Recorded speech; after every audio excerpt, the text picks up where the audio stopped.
বারবার বলেছি ধর্ম যার যার, দেশটা আমাদের সকলের। ওনারা কি বললো যে ধর্ম যার যার, উৎসব সবার। এটা কি হয় কোনদিন? ওনারা কি আমাদের কোরবানির দিন যে আমাদের দায়িত্ব থাকবে? থাকবে না। কাজেই আমাদের স্লোগান হচ্ছে ধর্ম যার যার, দেশটা সকলের।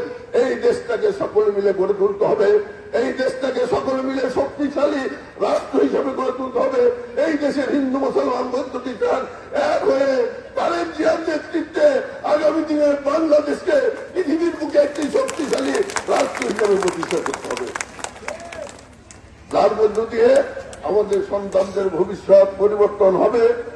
সন্তানরা চাকরি পাবে, সন্তানরা কাজ পাবে, ব্যবসা বাণিজ্য করতে পারবে, যে যে যোগ্যতা সেই যোগ্যতায় কাজ করবে, তাই না? আমি আশা করি এই গোবিন্দ দাসীর প্রতি আমাদের একটা আত্মিক এবং আন্তরিক সম্পর্ক আছে। কেন আছে? বারবার এই গোবিন্দ দাসীর এলাকা থেকে আমি অনেক ভোট পেয়েছি, পাইনি ভাইরা?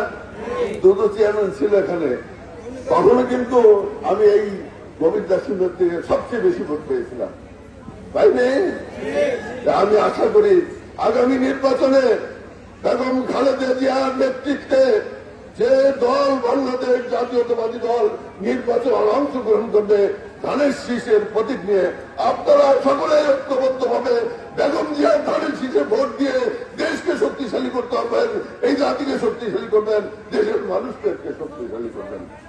নাকি ভাইরা আমার, বোনেরা আমার, যে এই আবেদন আমি জানাই।